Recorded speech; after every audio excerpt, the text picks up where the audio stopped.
Вкупно 22 точки од дневен ред беа пред советниците на денешната 18-та седница на Советот на општината. Советниците меѓу другите дискутираа и ги усвоија предлог програмите за изменување и дополнување на програмата за уредување на градежно земјиште, за изградба и одржување на општинските патишта и улици, за изградба на фекална и атмосферска канализација, за изградба на системи за водоснабдување, за изработка на урбанистичко-планска документација, за одржување на паркови и зеленило и други. А во сферата на образованието ги разгледаа предлог одлуката за изменување на одлуката за утврдување критериуми за распределба на блок дотации на општинските основни и средни училишта. Во вториот дел од дневниот ред советниците ги усвоија предлог програмите во овие сфери за наредната 2019 година. Правилникот за уредување на поблиските услови и начинот на одобрување на еднократна парична помош за лекување на тешко болни лица во положба на социјален ризик и други значајни теми.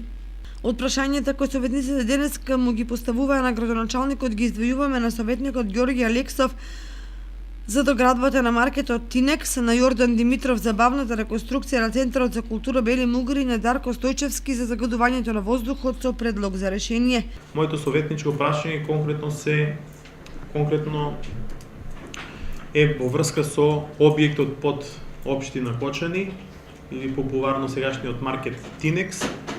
Моето првично прашање беше какво одобрение за доградба има. По некои информации дека таму имаме одобрение за настрешница. Дали сте запознаени со Домот на културата? Знам дека не е под ваши директни ингеренции, можете и да не ми одговорите, бидејќи не е под ингеренција на општина Кочани.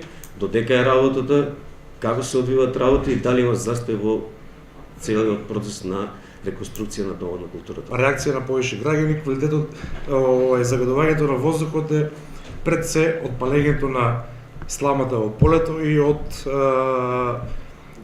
палењето на депонијата.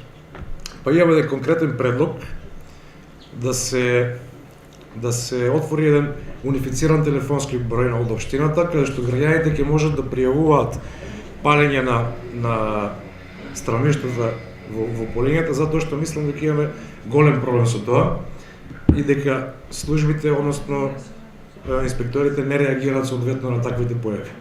На советничките прашања од господинот Ѓорѓи Алексов писмено ќе одговориме, бидејќи тоа се предмети од поодминат период, каде што навистина треба подлабоко да се погледне во документацијата за да може да се најде соодветен одговор. За Домот на културата, значи можам да ви кажам дека ги проверивме сите ситуации, работите се изведени само 35%, што значи дека со изборот на каде што ние немаме никакво влијание, немаме ни надлежност.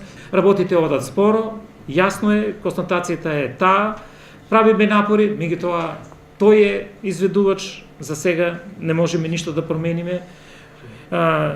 Затоа и направивме проверка во делот на реализацијата, колку е реализирано и колку е платено, и во координација со Министерството за култура ќе пробаме да држиме контрола барем на средствата, се со цел на крајот на краиштата да биде и подоцна, ама средствата да бидат правилно искористени и да добиеме објекти и проект онаков како што заслужуваат граѓаните на општина Кочани.